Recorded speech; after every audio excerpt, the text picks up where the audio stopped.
नमस्कार प्यारे बच्चों। तो स्वागत है आपका एक बार फिर से पीसीबी ट्यूटोरियल्स के इस वीडियो लेक्चर प्लेटफॉर्म पर। आज हम बात कर रहे हैं इलेक्ट्रोमैग्नेटिज्म में लेक्चर नंबर 10 की। ठीक है, लेक्चर नंबर 10। तो आई होप कि आपने लेक्चर नंबर 9 तक काम कंप्लीट कर लिया है यहाँ पे। तो इलेक्ट्रोमैग्नेटिज्म में अब आगे लेक्चर नंबर 10 इस सवाल से शुरू करते हैं। तो जो पिछले लेक्चर नंबर 9 में आपने पढ़ा था कि radius traversed bye the charge particle in uniform magnetic field, तो उसी पर आधारित देखिए छोटा सा सवाल है, आप पढ़िए इसको। A proton and an alpha particle accelerated through same potential difference. Same potential difference से प्रोटॉन और अल्फा पार्टिकल को एक्सेलरेट कराया गया है। ठीक है, enter in a region of uniform magnetic field. दोनों जो है एक यूनिफॉर्म मैग्नेटिक फील्ड कहीं पर होगा उसमें इंटर करते हैं with their velocities perpendicular to the field. ठीक है, तो ट्रांसवर्स मैग्नेटिक फील्ड वाला केस आ गया जो पढ़ा था आपने पिछले लेक्चर में। अगर नहीं पढ़ा तो पहले जाके उसको पढ़ लेना है, फिर इसको देखना है। अब कहता है कि compare the radii of circular paths followed by them. ठीक है, तो दोनों का रेडियस जो होगा वो तो डेफिनेटली यहाँ पर अलग अलग बनेगा। तो हम लोग फार्मूला क्या था जरा देखिए, उसकी जरूरत पड़ेगी।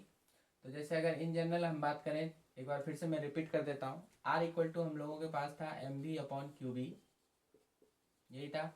और यहाँ पर डायरेक्ट एम वी तो है नहीं, भी तो है नहीं मेरे पास, तो भी की जगह यहाँ पे देखिए कैसे करना है। एम बी हो गया आपका लीनियर मोमेंटम पी, तो पी अपॉन क्यू बी। और आपको बताया था पी और काइनेटिक एनर्जी में रिलेशन बताया था, तो ये हो जाएगा रूट अंडर 2m और इंटू के। ठीक है, क्यों? क्योंकि पी स्क्वायर अपॉन 2m यही था काइनेटिक एनर्जी। तो पी आप लिखेंगे तो रूट अंडर 2m के हो जाएगा, वो हमने यहाँ पे लिख दिया। और उसके बाद q इंटू बी। और फिर आपको ये भी बताया था पिछले लेक्चर में कि जो काइनेटिक एनर्जी आ रही है वो इलेक्ट्रिक वर्क डन के हिसाब से आएगी, तो q इंटू डेल्टा वी। तो 2m and then q into delta V. ये k को q इंटू डेल्टा वी लिखेंगे। और उसके बाद तो फिर आपका है ही नीचे में क्यू बी। तो आप यहाँ देख सकते हैं कि q को एक कैंसिलेशन के अंडर में रखेंगे तो कितना बन गया ये, root under 2m delta v and divided by q। और ये b जो है ये आपका बाहर रहेगा। ठीक है, b रूट से बाहर रहेगा, कुछ इस तरह से आप लिख सकते हैं। यहाँ पर q है, एक बार यहाँ पर ये कैंसिल होगा तो रूट q बन जाएगा। सो ये सब ऐसे रख दिया। ठीक है, तो ये फॉर्मूला हमने पिछले लेक्चर में आपको सिखाया हुआ था, तो अगर आपको डायरेक्ट ये याद है तो आप इसका इस्तेमाल कर सकते हैं। तो यहाँ पर हम लोग इसी फॉर्मूले का इस्तेमाल करेंगे। सो R1 अपॉन R2 अगर देखा जाए तो क्या हो जाएगा दो केस के साथ। तो मैग्नेटिक फील्ड तो दोनों के लिए सेम है, इसलिए इसको तो कैंसिल कर दीजिए। ये 2 दोनों में आएगा, कैंसिल हो जाएगा। तो कहने का मतलब हो जाएगा root under mass of first particle. First particle कौन है? प्रोटॉन। तो चलिए हम प्रोटॉन ले लेते हैं, यहाँ फर्स्ट इज प्रोटॉन, तो 1 इज प्रोटॉन और सेकेंड इज अल्फा पार्टिकल। ठीक है, ये हमारा सेकेंड हो गया। तो हम लोग यहाँ पर मास ऑफ प्रोटॉन लिखते हैं divided by mass of alpha particle लिखेंगे। ठीक है, उसके बाद दोनों को सेम पोटेंशियल डिफरेंस से एक्सेलरेट कराया गया था, इसलिए वो भी कैंसिल हो जाएगा, लिखने की जरूरत नहीं है। चार्ज आपको देखिए नीचे में आ गया यहाँ पे, मतलब चार्ज ऑफ प्रोटॉन, और इधर हो जाएगा चार्ज ऑफ अल्फा पार्टिकल। तो ये तो आप समझते हैं R1 बाय R2 लिखना है, तो इस तरह से आपका M1 बाय M2, और इधर चूंकि Q नीचे था तो Q2 बाय Q1 इस तरह से आ जाएगा। बाकी चीज़ें जो है कैंसिल आउट हो जाती है। ठीक है, अब आपको ये मालूम है कि मास ऑफ प्रोटॉन को अगर मैं m मान लूँ 1 AMU, तो वहाँ पर जो अल्फा का मास होता है वो 4 टाइम्स हो जाता है। ठीक है, 2 प्रोटॉन और 2 न्यूट्रॉन का मास मिला के 4 AMU हो जाएंगे। सो आप इसको 4 टाइम्स m कह सकते हैं। ठीक है, उसके बाद charge on alpha particle is 2 units, या 2 इलेक्ट्रॉनिक चार्ज कह सकते हो। और charge on proton is 1 electronic charge के मैग्नीट्यूड के बराबर, तो उसको भी आप इस तरह से लिख सकते हैं। और फिर आपको जो कैंसिलेशन है वो आप करें, और फिर आप देखोगे कि ये आ गया 1 upon 2। So the answer is 1 by root 2। ठीक है, ये आपका जवाब आ जाएगा।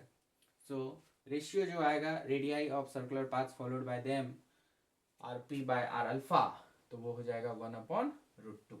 आई होप कि ये क्लियर है। ठीक है, तो इसी तरह का एक बहुत ही कॉमन सवाल है यहाँ पर दूसरा वाला, जरा इसको भी आप पढ़ें और थोड़ा एक बार खुद से भी ट्राई करेंगे। यहाँ पे थोड़ी सी ज्योमेट्री वगैरह भी लगानी हो सकती है आपको, तो एक बार पढ़िए पहले। ये चार्ज पार्टिकल जिसका चार्ज q है उसका मास स्मॉल m है, वो इंटर करता है एक uniform magnetic field, capital B दिया हुआ है, मतलब एक ये वाली जो लाइन देख रहे हैं आप, इस लाइन के इस तरफ आपका रीजन है, मतलब एक रीजन है उसमें मैग्नेटिक फील्ड है और चार्ज पार्टिकल को बाहर से थ्रो किया गया है विद सम एंगल अल्फा, देख सकते हैं। तो field B at an angle alpha as shown in figure with speed V naught के साथ ये चार्ज, जिसका चार्ज क्यू है, मास एम है, और उसको आप थ्रो कर रहे हैं बाहर से एक सर्टेन रीजन के बाद जो है मैग्नेटिक फील्ड है, और उससे पहले मैग्नेटिक फील्ड नहीं है।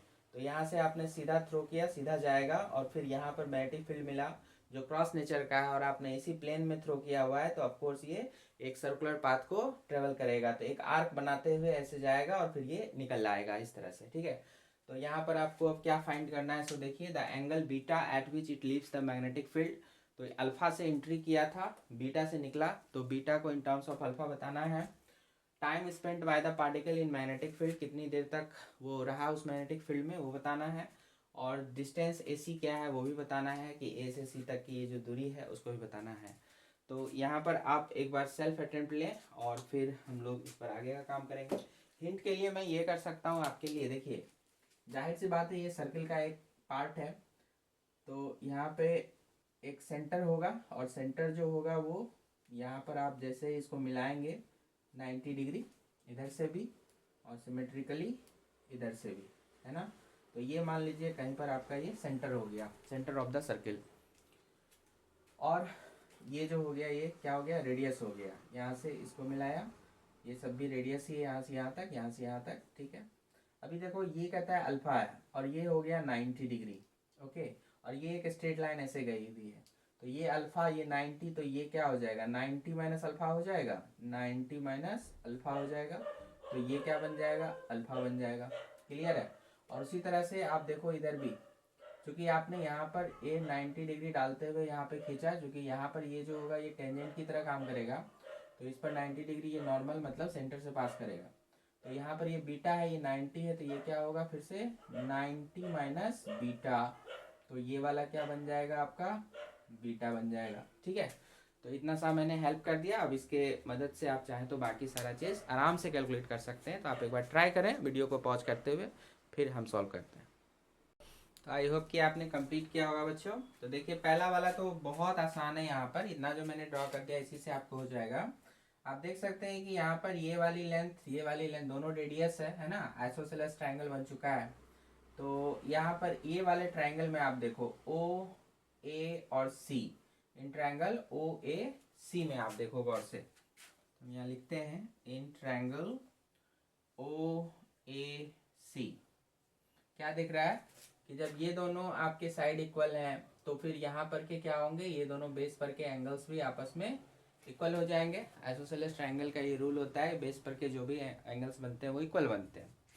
तो वो आपका हो जाएगा 90 minus alpha is equal to 90 minus beta, which implies, देखिए 90 90 आपका ये कैंसिल होगा, माइनस भी खत्म हो गया, मतलब alpha is equal to beta. मतलब जितना एंगल से आप देख सकते हो ये वर्टिकल के साथ एंट्री लेगा, तो उतना ही एंगल के साथ ये वर्टिकल के साथ बाहर भी आएगा। तो अगर अल्फा पे एंट्री लिया है तो अल्फा पे ही बाहर भी आएगा। तो यहाँ इंटरेस्टिंग फैक्ट है कि अगर 30 डिग्री से गया तो 30 डिग्री से बाहर आएगा। सोचो अगर 90 डिग्री से आए, मतलब एकदम आपने इस तरह से अगर थ्रो किया होता, तो 90 डिग्री से अगर जाएगा तो ये भी क्या है कि पूरा एकदम आधा सर्किल बनाते हुए, मतलब सेमी सर्किल बनाते हुए फिर 90 से बाहर आ जाएगा। क्लियर है ये बात। तो 90 से अगर एंट्री करेगा तो 90 से भी बाहर आ जाएगा। ओके, ये चीज़ ध्यान में रखिएगा। तो चलिए ए नंबर का तो आपका जवाब यहाँ पे आ गया कि बीटा बताना है, तो beta is alpha. Okay, now time spent by the particle in the magnetic field, कहेगा कितना देर तक ये इसमें रहा। तो आपने इसको वी नॉट स्पीड से थ्रो किया था, और हम जानते हैं कि मैग्नेटिक फोर्स की वजह से पार्टिकल की स्पीड चेंज नहीं होती है, तो जो वी नॉट है वो वी नॉट अंदर में मेंटेन रहेगा।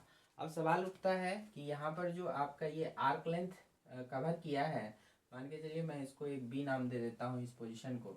तो जो आर्क लेंथ यहाँ पे बना है A B C arc length, अगर वो मुझे पता चल जाए तो फिर हमको क्या करना है, वी नॉट से सिर्फ डिवाइड कर देना है ना। तो लेंथ अपॉन स्पीड, वो आपको टाइम आ जाएगा। तो वही काम करते हैं। तो for arc length A B C, ठीक है। तो वो कैसे करोगे, तो आपके फार्मूला देखो, एक अलग से बता रहा हूँ। जैसे अगर ये हो जाएगा हमारा आर्क लेंथ एल, और ये हो गया हमारा थीटा, और ये हो गया आर, तो हमें एक रिलेशन पता है, थीटा बराबर एल अपॉन आर, पढ़े ना। तो एल इक्वल टू क्या हो जाएगा, आर इंटू थीटा, सिंपल। तो यहाँ पे देखिए वही काम करना है, आप एल यहाँ पे लगा लो। एल हो गया आपका ये वाला ए बी सी, और आर इंटू थीटा कर दो। तो आर तो आपका रेडियस आर ही है, और थीटा के जगह देखिए ये वाला पूरा एंगल आ जाएगा। तो इधर अल्फा था, इधर बीटा था, और हमने जाना कि अल्फा बीटा दोनों बराबर है, तो 2 टाइम अल्फा लिख सकते हैं। सो आपका हो जाएगा 2 टाइम्स अल्फा। क्लियर है ये बात, यहाँ से यहाँ तक जो हो जाएगी ये क्या हो जाएगी, 2 टाइम्स अल्फा।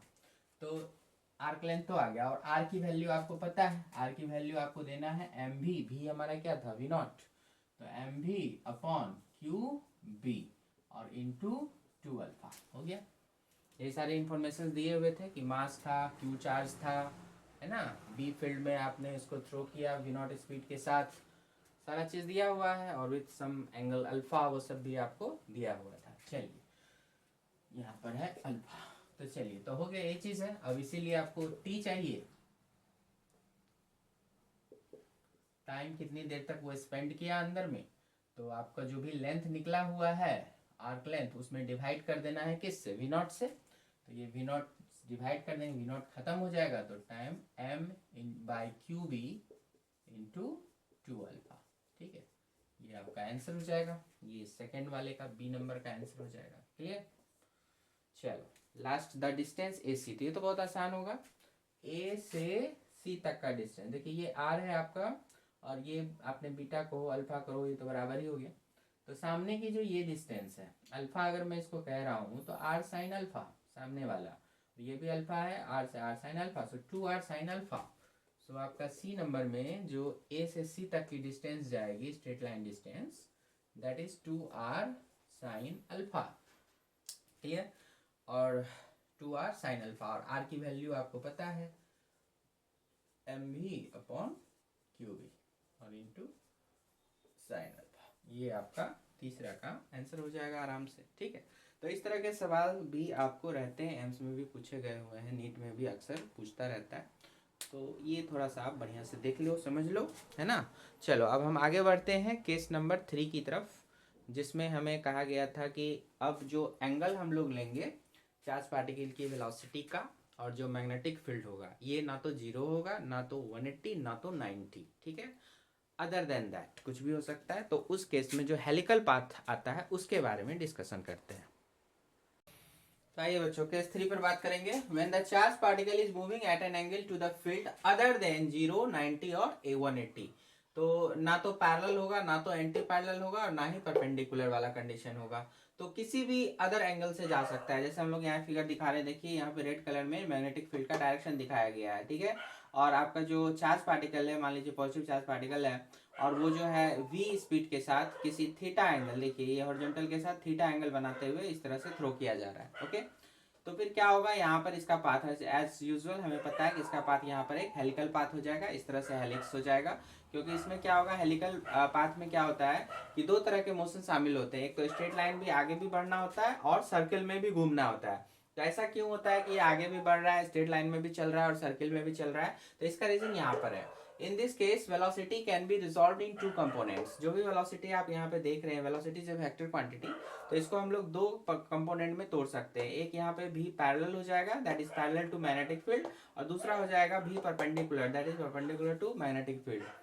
तो भी पैरेलल और एक हो जाएगा भी परपेंडिकुलर। भी पैरेलल की वैल्यू आ जाती है भी कॉस थीटा, आप देख सकते हैं, और भी परपेंडिकुलर की वैल्यू हो जाएगी भी साइन थीटा। तो भी पैरेलल जो velocity along the magnetic field है उसकी वैल्यू v cos थीटा हो गई। भी परपेंडिकुलर जो velocity perpendicular to magnetic field है उस वो हो गया v sin थीटा। तो clearly due to v perpendicular there is circular path. तो ये जो v परपेंडिकुलर वाला कंपोनेंट आया v sin थीटा, हमने पढ़ा था केस 2 में कि अगर आप इसको परपेंडिकुलर फेंकोगे, मैग्नेटिक फील्ड के परपेंडिकुलर फेंकोगे, तो वो क्या करेगा, एक सर्कल में घूमना शुरू कर देगा। तो due to this v perpendicular there is a circular path and due to v parallel, और हमने केस 1 में पढ़ा था कि अगर आप पैरेलल फेंकोगे तो वो सीधा ही लाइन में चलेगा। So v parallel there is straight line path, as a result तो आपको स्ट्रेट लाइन को भी और सर्कल को भी मिला करके चलना है। तो स्ट्रेट लाइन भी चलना है और सर्कल भी साथ में चलना है, तो दोनों मिला के चलेंगे तो क्या हो जाएगा, इस तरह से वो आगे बढ़ जाएगा, है ना। तो वही वो हेलिक्स बन जाता है, सीधा भी चलना है और सर्कल पे भी चलना है, तो इस तरह से घूमते हुए वो आगे की ओर बढ़ जाएगा। तो उसी को बोलते हैं हेलिकल पाथ, हेलिक्स। तो as a result the overall path will be a helix, helical path as shown in figure. तो ये फिगर में आप देख सकते हो, इसमें क्या हो रहा है, सर्कुलर मोशन भी हो रहा है और वो आगे को भी बढ़ रहा है। ओके, तो मैग्नेटिक फील्ड का जो भी ये देख रहे हो ना डायरेक्शन, उसी को लपेटते हुए एक तरह से लगता है कि ये आगे बढ़ रहा है, बिल्कुल जैसे कि स्प्रिंग वगैरह होता है, पेन वगैरह के अंदर में जो स्प्रिंग लगाए हुए होते हैं, तो उस स्प्रिंग को देखिए, उसका स्ट्रक्चर ऐसे करके घूमता हुआ घूमता हुआ घूमता हुआ वो आगे भी बढ़ता है और घूमता हुआ भी जा रहा है सर्कल में, है ना, इस तरह से। तो the radius R of this helical path is given as R equal to M V perpendicular upon Q B. जैसे कि हम लोग पहले परपेंडिकुलर वाला कंपोनेंट डायरेक्ट भी भेजते थे तो M B by Q B लिखते थे, तो यहाँ पर क्या हो जाएगा, भी की जगह भी परपेंडिकुलर वाला कंपोनेंट आएगा, तो उसकी वैल्यू कितनी है, वी साइन थीटा। सो ये ओवरऑल हो जाएगा M V sine theta upon Q B, जहाँ थीटा क्या होगा याद रखिएगा, ये जो वेलोसिटी वेक्टर है और जो मैग्नेटिक फील्ड वेक्टर है, इन दोनों के बीच का एंगल हो गया। Time period and frequency can also be given as before. तो जैसा पहले वाले वैल्यू था, चूंकि वो ना तो रेडियस पे डिपेंड करता है ना तो स्पीड पे, इसीलिए वो 2 pi M upon Q B as it is रह जाएगा। आप उसी तरह से निकाल सकते हो 2 pi R perpendicular and divided by B perpendicular, और जब आप वैल्यूज रखेंगे ये तो कैंसिल आउट होगा, बचेगा सिर्फ यही चीज, चाहो तो करके देख सकते हो।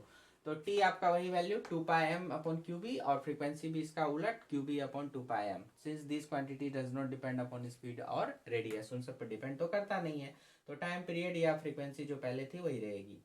अभी एक नया टर्म यहाँ पे आपको देखना पड़ेगा, पिच लेंथ, क्योंकि जब ये हेलिकल पाथ पे ऐसे चलेगा तो क्या होता है कि एक सर्किल कंप्लीट करने में या एक रिवॉल्यूशन कंप्लीट करने में ये जितना आगे बढ़ गया उसी को हम लोग बोलते हैं पिच या पिच लेंथ। ठीक है, तो इसको इसी तरह से लिखते हैं, the horizontal distance travelled by the charge particle during one complete revolution, during one complete revolution is known as pitch या पिच लेंथ। ठीक है, विच इज गिवन बाय, तो अब सामने की ओर जो स्पीड थी वो तो कांस्टेंट थी v cos थीटा, और एक रिवॉल्यूशन करने में जितना समय लगा उसको मल्टीप्लाई कर दीजिए, तो v cos theta into time period, तो टाइम पीरियड की वैल्यू रख दीजिए v cos theta into 2 pi M upon Q B, तो ये क्या बन जाएगा, पिच लेंथ बन जाएगा। तो ये सब फार्मूला जहाँ तक हो सके आपको याद रखना है, और फिर इस पे आधारित जो छोटे छोटे कुछ क्वेश्चंस होते हैं कभी कभी पूछे जाते हैं, तो थोड़ा सा देख लीजिए उसको।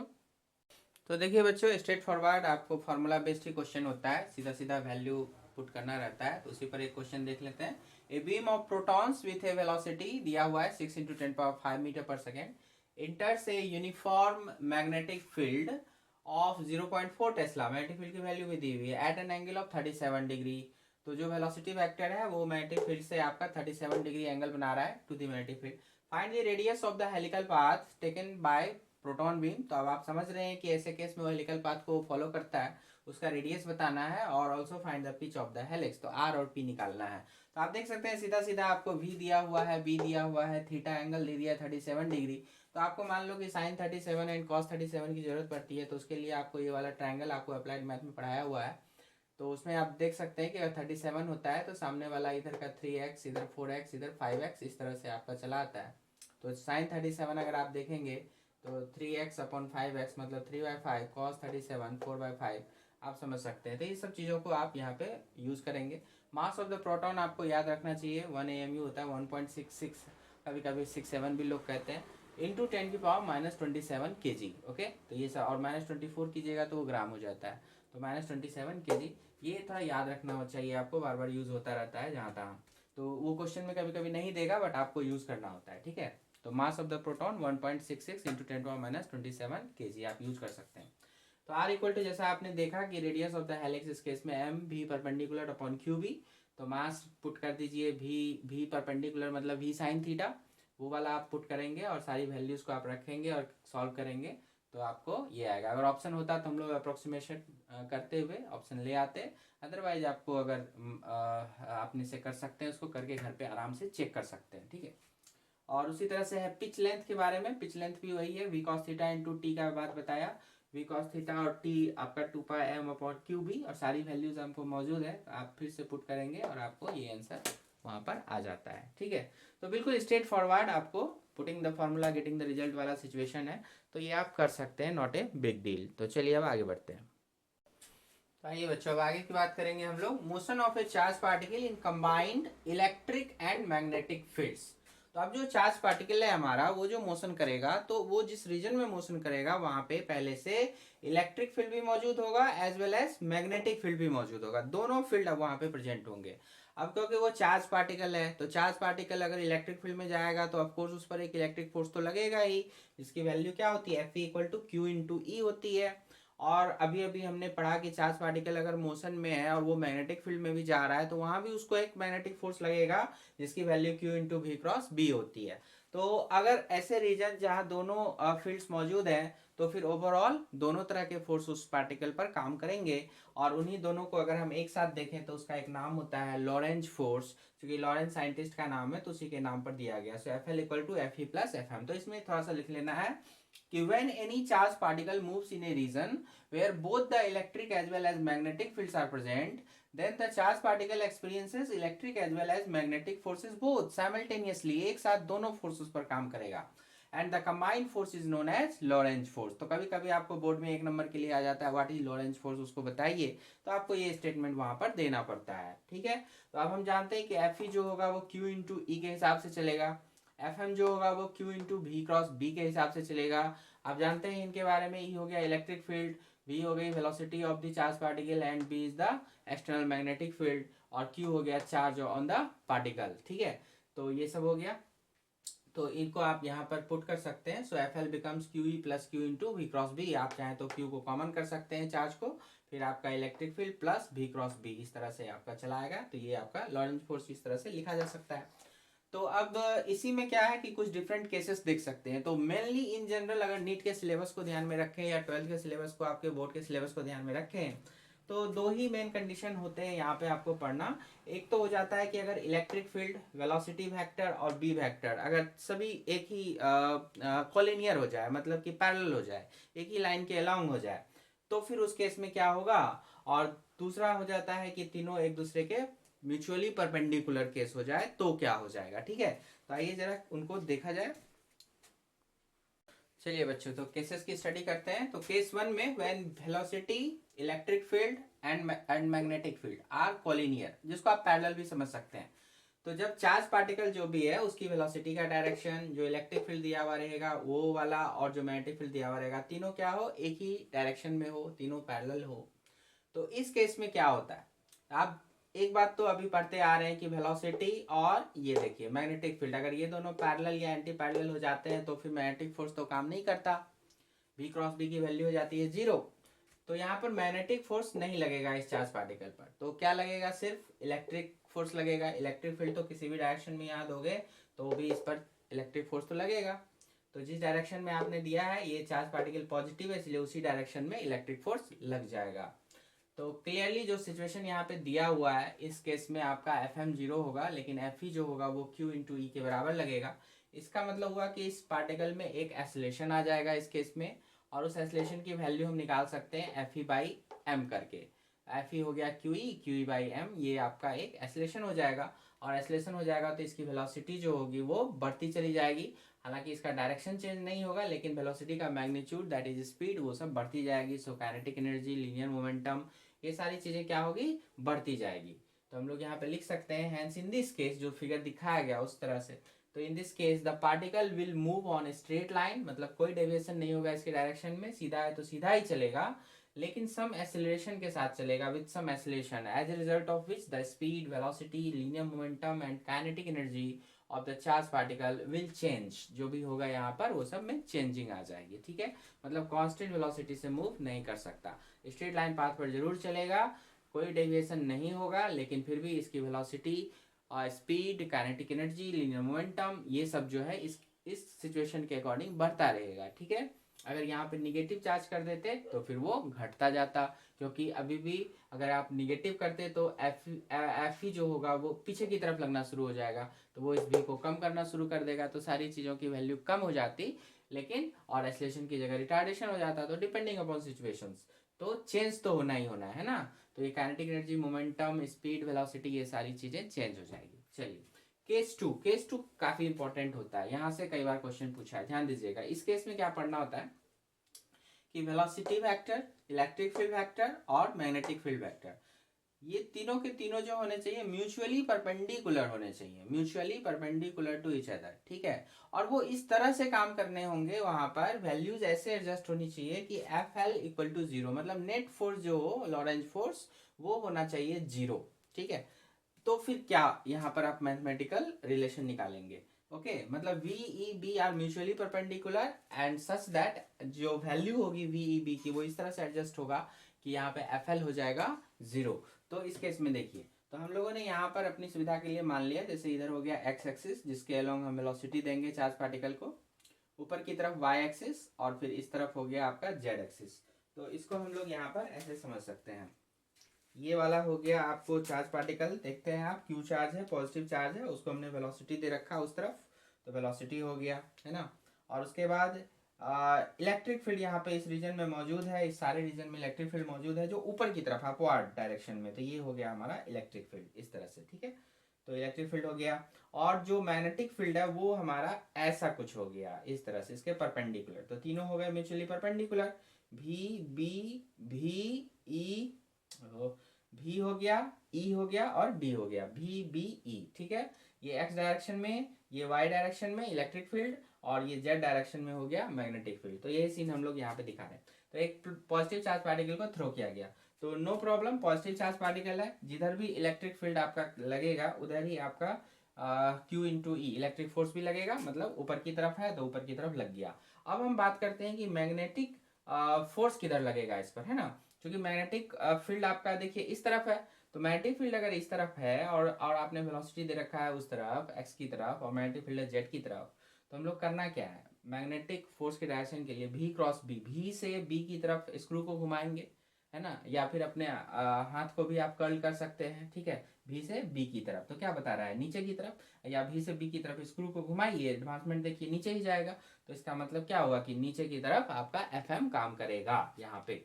तो आपका एफ एम जो हो गया वो काम कर गया नीचे की तरफ, क्लियर हुआ ये। तो ये अच्छे से आप देख के समझ लीजिएगा, एफ एम, ओके, ये नीचे की तरफ।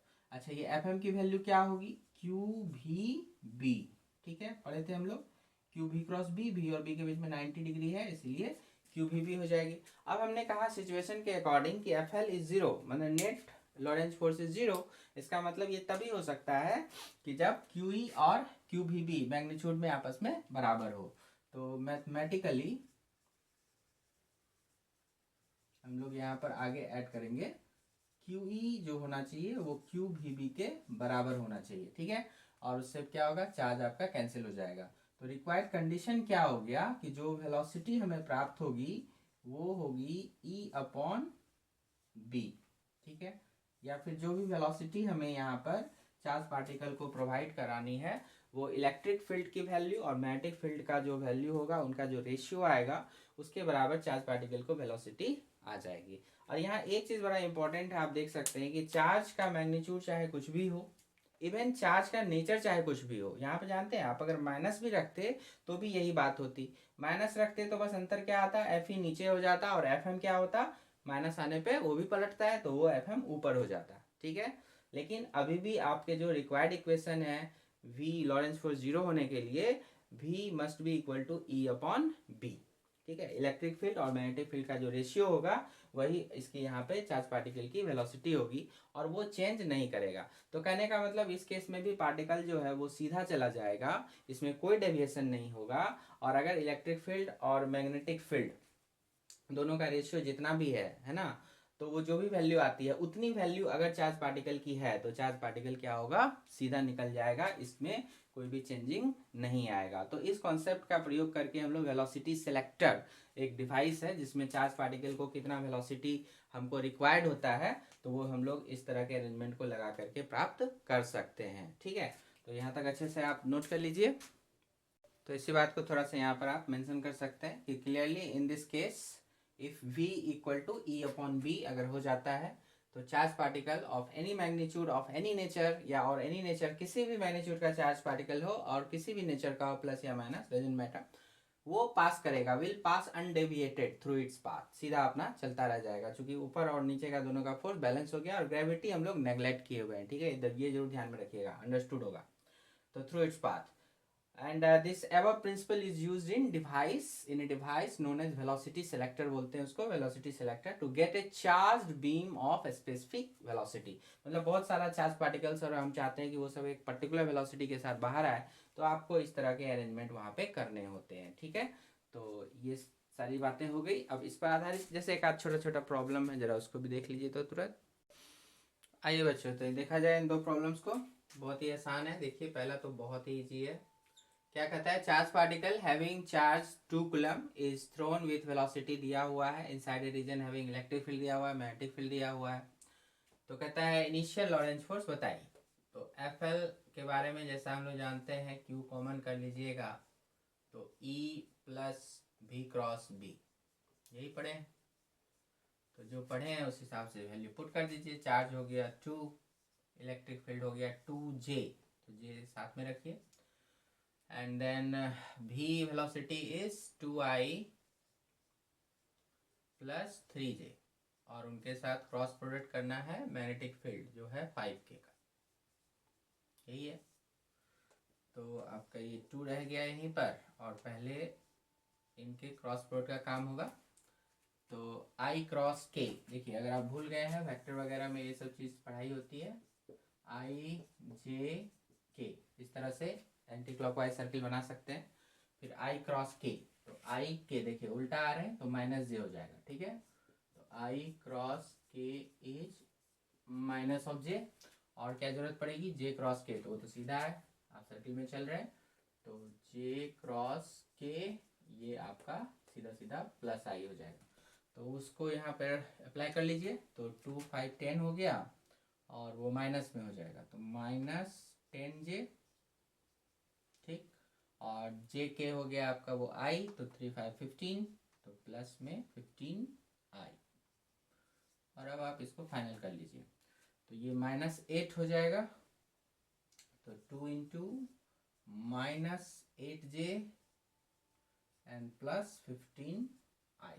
ठीक है, तो चाहे तो अपना मल्टीप्लाई भी कर लें, पहले इसको लिख लें, तो 30I माइनस 16J, तो ये आपका हो जाएगा टोटल लॉरेंज फोर्स। तो न्यूटन में आपको ये जवाब आ जाएगा। ठीक, मैग्नीट्यूड होगा तो रूट अंडर करके 30 स्क्वायर प्लस 60 स्क्वायर कर सकते हैं। ऑप्शन देता तो हम लोग करते हैं, अदरवाइज यहाँ तक छोड़ सकते हैं। चलिए सेकेंड क्वेश्चन पढ़िए, जो देखिए इनडायरेक्ट थोड़ा सा है, यहाँ पे डायरेक्ट आपको putting the formula getting the result नहीं है, थोड़ा सा आप इसमें दिमाग लगा सकते हैं। तो क्वेश्चन को मैं एक बार पढ़ देता हूँ, आप एक बार पॉज करके सेल्फ अटेम्प्ट लेंगे, फिर मैं बनाऊंगा तो मिला सकते हैं। ए प्रोटॉन बीम है, पासिस विदाउट डेविएशन, कह दिया कि बिना किसी डेविएशन के जा रहा है, through a region of space where there are uniform transverse mutually perpendicular electric and magnetic fields. ठीक है, मतलब वही केस 2 वाला कंडीशन आ गया, विथ इलेक्ट्रिक फील्ड की वैल्यू दे रखी है, मैग्नेटिक फील्ड की वैल्यू दे रखी है, ये 220 किलो वोल्ट पर मीटर, और ये हो गया आपका 50 milli tesla. Then the beam strike से ग्राउंडेड टारगेट, तो वो अनडिफ्लेक्टेड चला गया और सामने कोई टारगेट होगा और वो ग्राउंड किया हुआ है, तो जाके अपना उधर डिस्चार्ज हो गया। अब कहता है find the force imparted by the beam on the target, तो उस टारगेट पर जो भी फोर्स लगा होगा उसको आपको प्राप्त करना है। तो फोर्स निकालने के लिए आपको करना क्या होगा कि चेंज इन मोमेंटम, ठीक है, rate of change of momentum is force. तो 1 सेकेंड में कितना मोमेंटम, मतलब 1 सेकेंड में कितना मोमेंटम का चेंज हुआ है, वही वहां पर फोर्स का काम करेगा। और मोमेंटम निकालने के लिए आपको नंबर ऑफ पार्टिकल्स देखने पड़ेंगे कि कितने नंबर ऑफ पार्टिकल्स यहाँ प्रोटॉन के जो है वो 1 सेकेंड में वहां पर टक्कर मार रहे हैं, और किस वेलोसिटी के साथ टक्कर मार रहे हैं। तो वेलोसिटी वगैरह तो आपको मिल जाएगा यहाँ पर रेशियो से, ठीक है, और कितने पार्टिकल्स जाके वहाँ टक्कर मार रहे हैं, तो वो आपको देखिए इस वाले से मिल जाएगा, क्योंकि जो आपको बीम करंट आपको बताया जा रहा है वो आई की वैल्यू दे रहा है 0.8 मिली एम्पियर। आई बराबर एन इंटू ई का हमने एक फार्मूला पढ़ा हुआ है, तो वहाँ से एन आपको आ जाएगा। तो अब आपको मैंने काफ़ी हिंट कर दिया, आप एक बार खुद से ट्राई कर सकते हैं। ठीक है बच्चों, तो मैंने हिंट कर दिया था, आई होप कि आपने सॉल्व किया होगा। देखिए एक बार मैं दोहरा दूं, चूंकि प्रोटॉन बीम पास करता है रीजन से विदाउट एनी डेविएशन इन म्यूचुअली परपेंडिकुलर फील्ड्स में, इसका मतलब v जो रिक्वायर्ड होगा वो E अपॉन बी जरूर रहा होगा। सो E अपॉन बी आप कर लेंगे। E की वैल्यू आपको दे रखी है 220 किलो वोल्ट, तो 220 किलो के लिए 10⁻³ और फिर डिवाइडेड बाय बी हो गया 50 मिली टेस्ला, तो 50 इंटू 10⁻³ ये जीरो मैंने कट किया और ये वाले ऊपर ले गए तो 10⁻6, तो 22/5 ये इक्वेशन 1 हो गया, v हो गया। अब देखिए लास्ट में हमको करंट के बारे में दिया हुआ है, यहाँ से हमको नंबर ऑफ पार्टिकल्स मिल जाएगा पर सेकेंड। तो I equal to N E होता है, जब बीम पास करता है तो जो करंट कंस्टिट्यूट होता है एन ई पढ़े आप, I equal to N E, तो एन हो गया I अपॉन ई। आई की वैल्यू 0.8 मिली आप रख दीजिए, इलेक्ट्रॉनिक चार्ज 1.6 10⁻19 कूलम रख दीजिए। यहाँ पे दोनों का पॉइंट हटा लीजिए, 8/16 हो गया और इसको ऊपर लेके चले जाइए, तो 19 में से 3 हटाइए तो 16 हो गया। तो 8 16 यहाँ 2 बच गया, तो हाफ को मैं 0.5 लिख सकता हूँ, 0.5 10⁻16 जो 5 इंटू 15 हो गया। तो इतने पार्टिकल्स ऑफ प्रोटॉन पर सेकेंड जाकर के टारगेट से टकरा रहे होंगे। ठीक है, अब rate of change of momentum करेंगे तो उसी से फोर्स मिलेगा, अपने dp/dt है ना, न्यूटन सेकेंड लॉ। तो यहाँ पर हम लोग का जो n पार्टिकल्स है, एक में जो चेंज आएगा वो mb आएगा, n पार्टिकल्स है तो n टाइम्स mb आएगा, यही फोर्स लग जाएगा। n आपका हो गया आपका 5 इंटू 10⁻15 और m आपका मास ऑफ द वन, तो 1.66 या 1.67 इंटू 10⁻27 ये रखेंगे, और उसके बाद आपका वेलोसिटी ये रहा 22/5 गुना 10⁻6। 5 आपका कैंसिल कर दीजिए, 1.66 और 22 को मल्टीप्लाई कर दीजिए, आपको ये आ जाता है 36.52। और उसके बाद बाकी 10 के पावर्स को आप एक साथ रखेंगे तो वो ये और ये मिलके यहाँ से 21 और -27, तो -6 बचेगा। और उसके बाद फिर इसका 1 दशमलव इधर कर दिया तो 3.652 इंटू 10⁻5 न्यूटन आपका फोर्स जो है इतना टारगेट को हिट कर जाएगा। ठीक है, तो समझ सकते हैं इस तरह के प्रॉब्लम्स। तो चलिए इस वीडियो लेक्चर में तो इतना ही। अब इस पार्ट में आपका एक डिस्कशन रह गया साइक्लोट्रॉन के बारे में, तो वो हम लोग नेक्स्ट वीडियो लेक्चर में कंटिन्यू करेंगे। आई होप कि यहाँ तक आप अच्छे से समझ लीजिए। इन प्रॉब्लम्स को खुद से भी करना है आपको, ये नहीं कि बस देख लिया बस हो गया, ऐसा नहीं करना है, खुद से भी उसको अटेम्प्ट करना है, खुद से ही उसको शुरू से लेकर अंत तक आपको सॉल्व करना है। ठीक है, तो वीडियो को बार बार देख लीजिए, एक बार में जहाँ पर भी दिक्कत होती है 2-3 बार उसको चला करके देख लीजिए, आपको समझ में आ जाएगा। विशेष दिक्कत होने पर आप कमेंट सेक्शन में मुझे बता सकते हैं। ठीक है, जहाँ तक पॉसिबल होगा तो हेल्प कर देंगे। तो यहाँ तक तो हो गया, अब मिलते हैं जल्दी नेक्स्ट वीडियो लेक्चर में, तब तक के लिए मन लगा के पढ़िए। Thank you very much.